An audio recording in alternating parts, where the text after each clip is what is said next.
Hey guys, this is another episode again. I'm with Dave of Social Abyss. Say hi to the fans, Dave.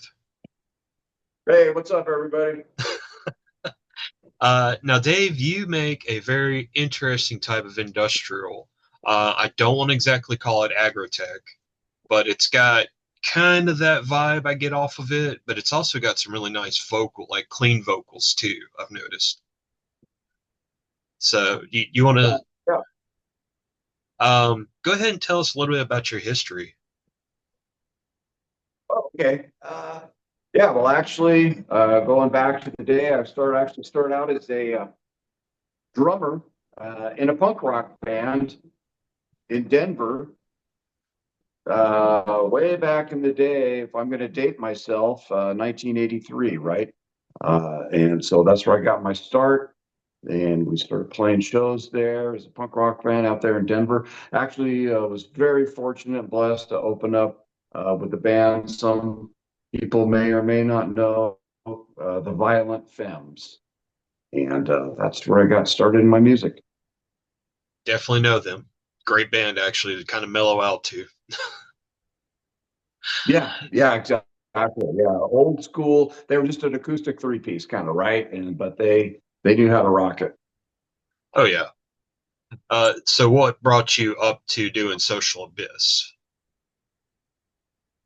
Well, obviously, there's a lot of things happened from the start to the end, right? Kind of in Yeah. the intermediary there.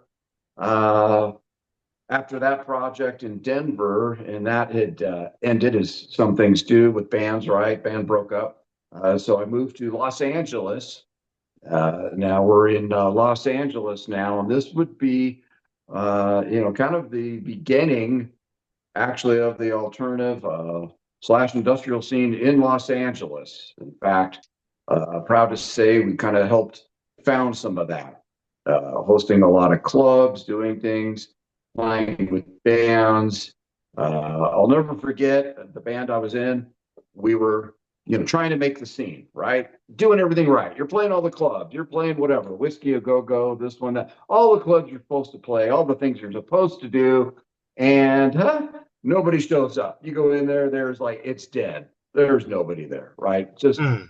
as a band, that's not what you want. So we're, of course, we're all like, what? Scratching our heads. What are we doing wrong?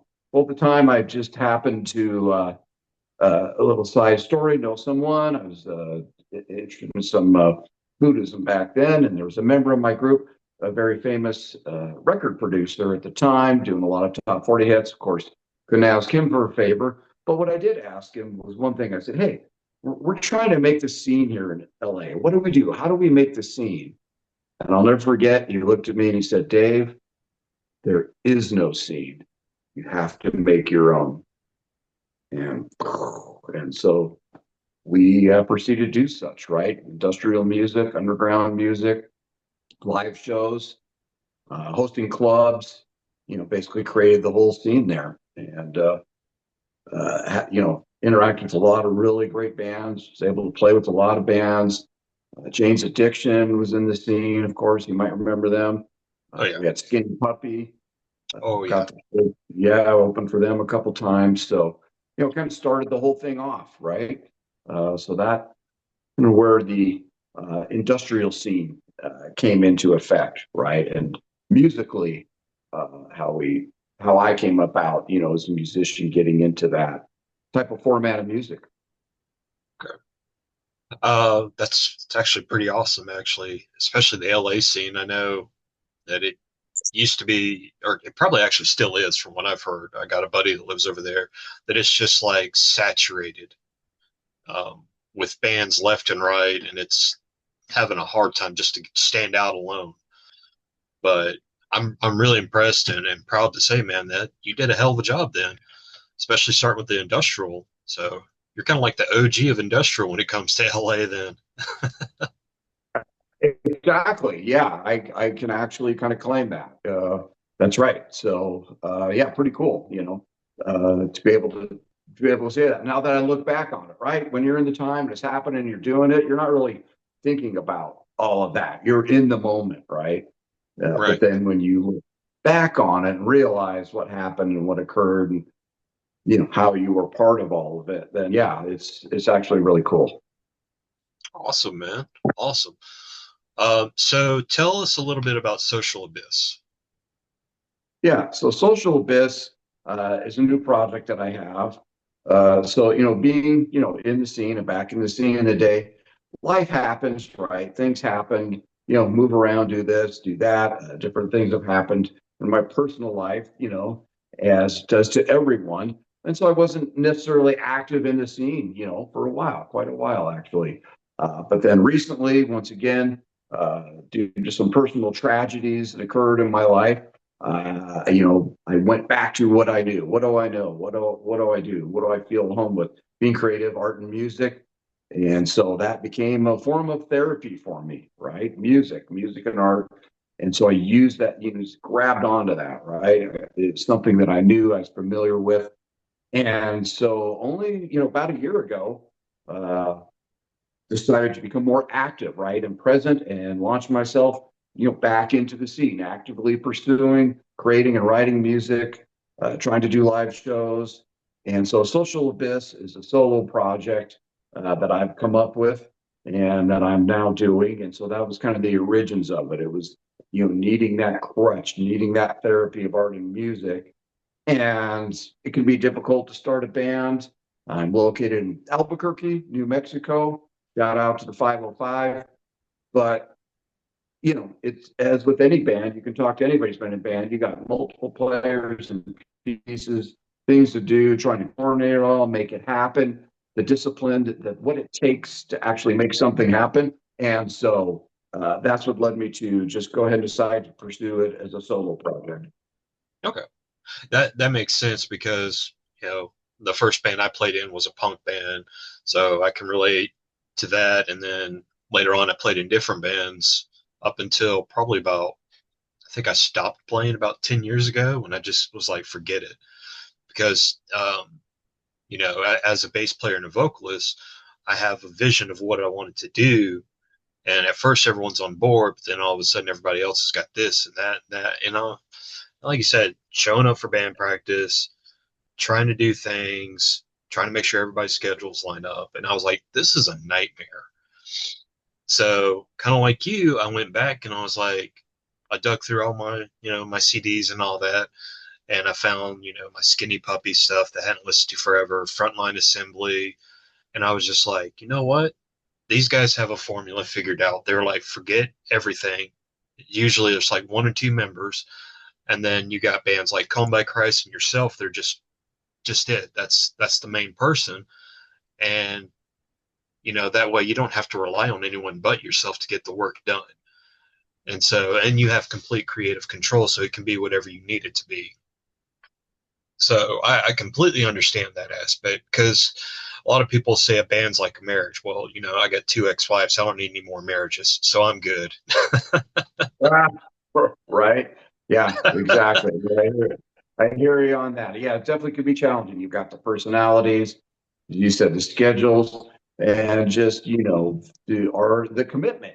It is a commitment, right? If you're actually going to create songs and write music, and then record it and then play live, promote it, and like you said, getting everything on board, it can be a chore unto itself. So yeah, scaling down I found was the quickest and easiest way for me to hop back into the scene and actually start doing things like right away. I'm not having to wait, to assemble a personnel. Now that being said, I love collaborating with other musicians and projects, and jamming. I'm a drummer at heart, right? Always been a drummer, even though all the music I'm creating now, I'm doing all of that as well too. But as a drummer, I enjoy drumming, for other collaborations and things as well too. So that's always fun. Yeah, that's pretty awesome. I'm a bass player, but like right now, I'm just now baby stepping back into making music again, like little steps at a time. So I'm actually focusing more on programming stuff and getting the beats the way I like them to be. I hadn't even touched the vocals yet. Um, but yeah, it's like little baby steps to take to your main goal. Uh, a buddy of mine asked me today that I was talking to. He was like, "Were you ever going to play live?" I was like, "I really don't know, man. I'm almost 43 and I got kids." I was like, it would just be me and a laptop. Yeah. Well, hey, don't sell yourself short though, right? You never know. I mean, look at me. Where I'm at my age, people would say, what? You know, say what? And it's like, well, yeah, so anybody can do anything, if they put your minds to it and whatever you're doing, and especially if you have a natural inclination towards it or a passion for it. I find that having a passion for something supersedes really skill levels and how famous you are, or how many followers you have, or any of that. It's having a passion for something and trying to create something that resonates with you, whatever that might be, right? And being original and authentic to yourself and what you're doing, rather than trying to, oh, hey, whatever the trend is, or, I wanted some followers, or I want to play, this or do that. It's, you got to stay true to yourself, right? And Right. that's an overall life concept, not just music or art, but, hey, as an artist, I love doing my own art and being creative. Would it sell? Sometimes not, right? So, hey, I've all done things. I sold my soul to the devil, right? Be an art director at one point in time. Would I make a lot of money? Yes, I did.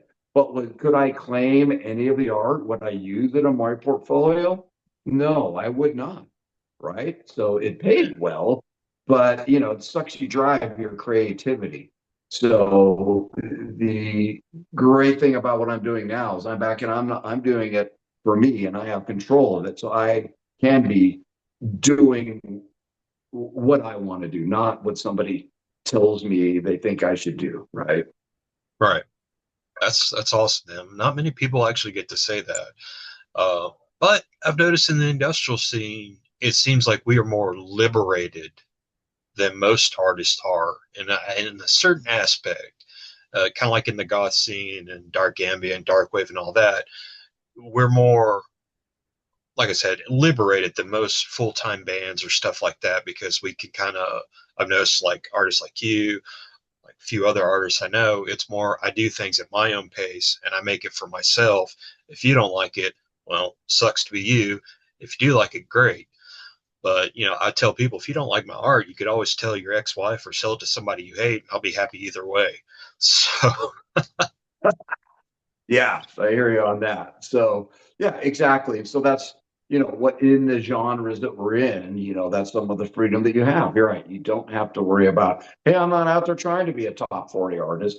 I'm not trying to please everybody, right? That's not what it's about. It's about doing something that creating a product that resonates with me and that I'm, satisfied with.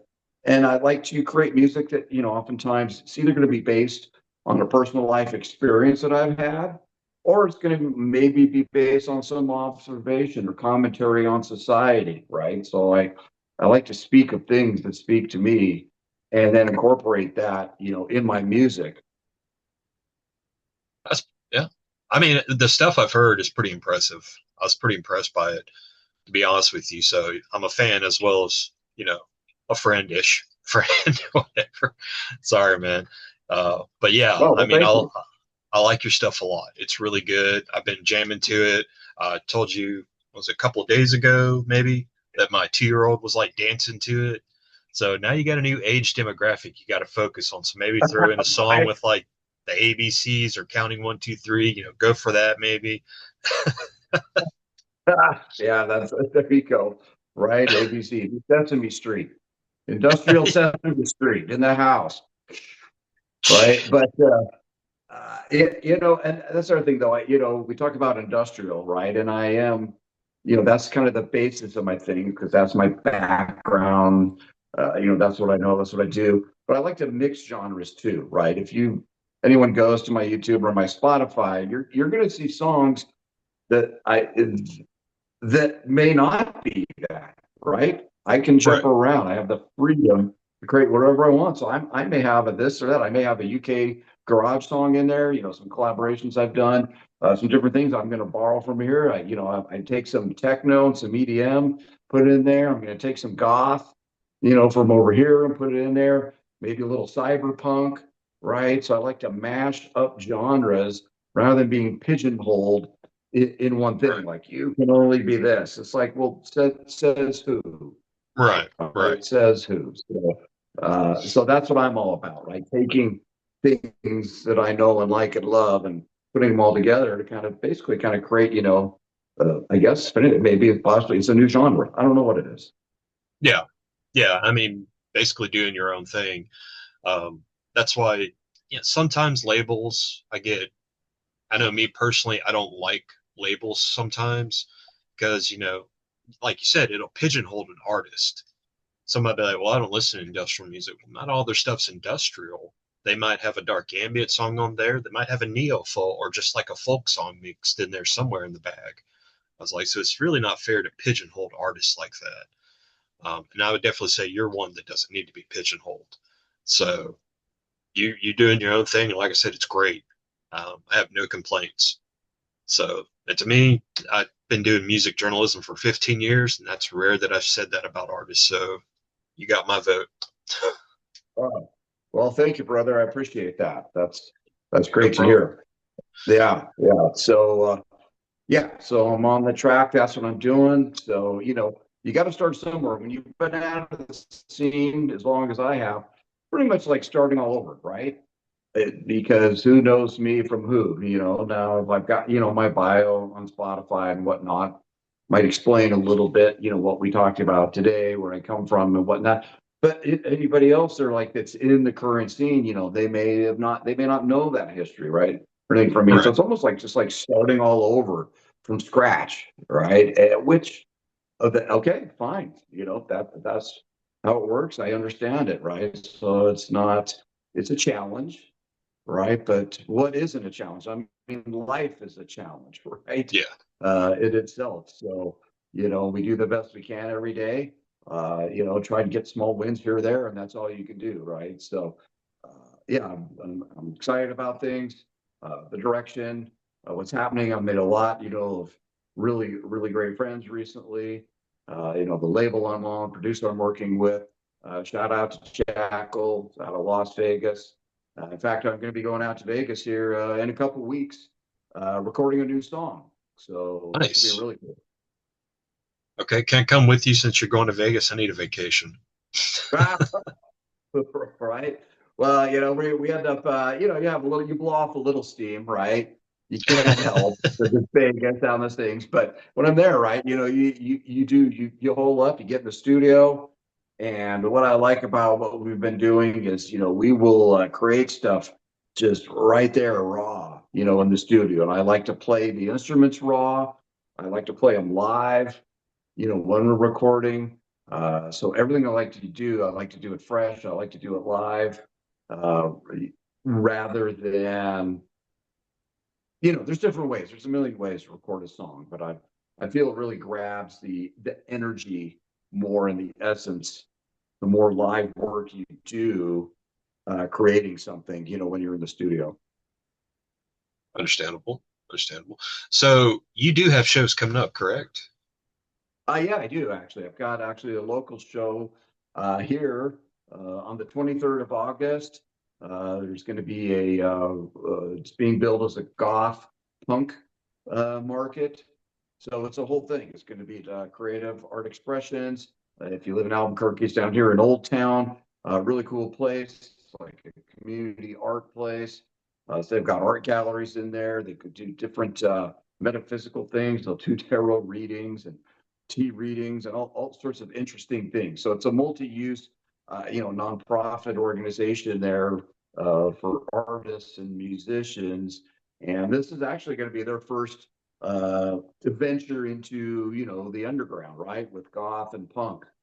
So they're going to have vendors there. There's multiple other bands going to be playing. They've got a DJ, and then I'm going to be performing there. Then I've got some shows in September. There can be some different shows out there. We got Phoenix, got LA, possibly Vegas again. So yeah. Nice. Nice. And my other thing is, I want to ask you is when you perform live, what is like your setup to performing live? Like, is it just you or okay, so it's just you? For right now, yes. Right now, Okay. just to make it happen, right? To get a gig going and not have the complication of, once again, if I have other musicians, I'm not opposed to it, but then they got to learn the songs, they got all their gear, we got to lug it in, you got setup time, sound check, you know how it goes, right? The more Yeah. people Oh you yeah. have, and then the more it takes to do it. So I've kept it streamlined, I've kept it easy, uh, so I don't have to turn down a show, right? So right now I've got basically what I'm doing right now. I'm going to be incorporating as I go on and build. But right now I'm just doing. I've got my backing track, show mix, what they call it. But I do live. I'm singing live, so I strip all the vocals out of it, and I'm singing live. Now, as a drummer, I love playing live drums, but how entertaining is that for the audience? Me sitting behind a drum kit on stage and playing, right? There's no front man, right? Yeah. And you know how audiences are. The interest might be there for a minute or so, and then it's going to fade. People are people, right? Keeping Yeah. anyone's attention, even being an active frontman, is a challenge in itself, right? So with that, I decided, I'm going to have my backing track playing, but I will be singing live, right? So there's no pre-recorded vocals. So if I fuck up, I fuck up. Hey, there you go.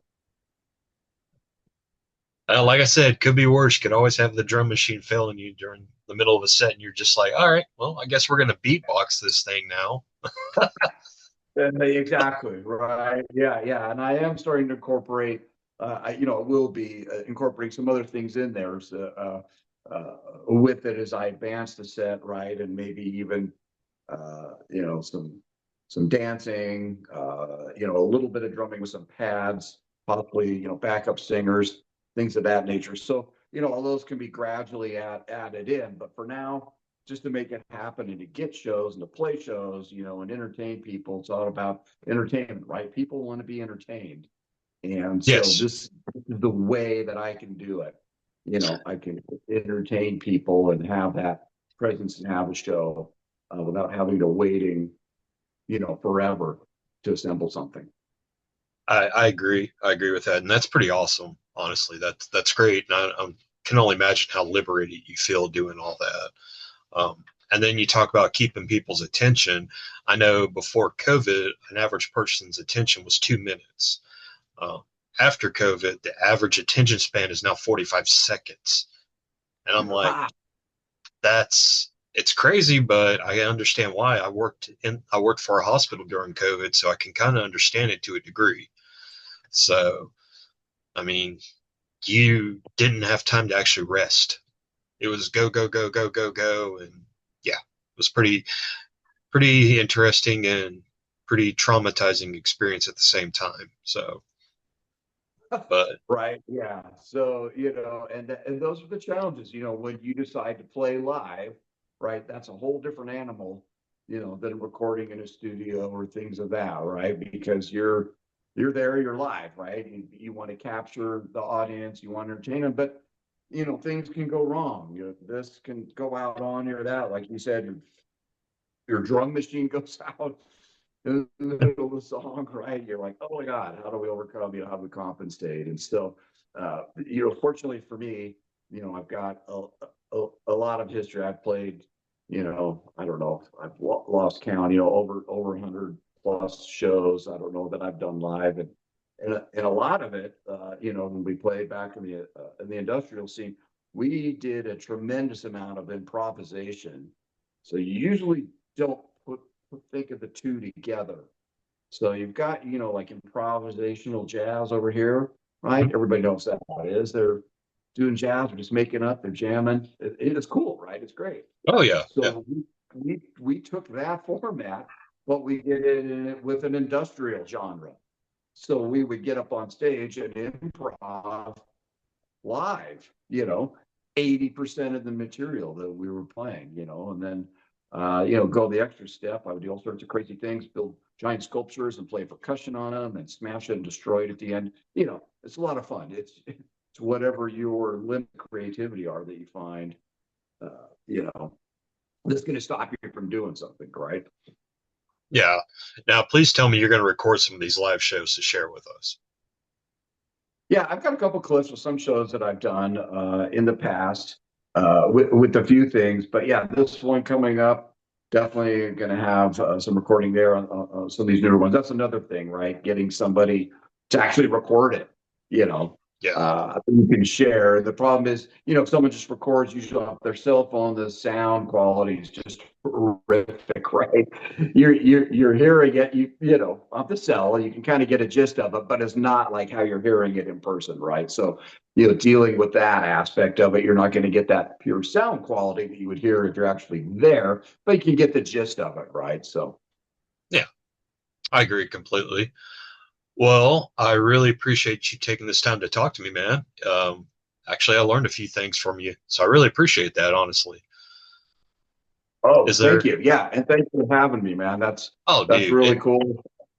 Yeah, it's means a lot to me that you would reach out and ask me to do this. So I really appreciate it, and I'm sure you're going to do wonderful things with all your if you continue with your music and music interviewing and all those things that you're doing. So I appreciate shout that, out man. I to really you. do. I really Yeah, appreciate that. Everything, it'll be fine. That's how I look at it. Got to use that old Buddhism and Taoism philosophies that I've learned over the years. Just kind of go with the flow. But, all right. Is there anything else you'd like to say to the audience, Dave? no, just want to thank everyone for having me, and nice to meet everyone. Thanks for having me, Sky. I appreciate it. And everyone, hey, all I can say is let be kind to each other, right? Let's be kind. We got enough hate in the world, enough fucked up shit going on. So let's try and be kind to each other. Awesome. Well, guys, thank you for tuning in. Once again, this is Dave from Social Abyss. And yeah, please like and subscribe. And please, most importantly, support his music and support his artistic vision. It's very important because we're all in it together when it comes to this. All right. Well, y'all have a good night.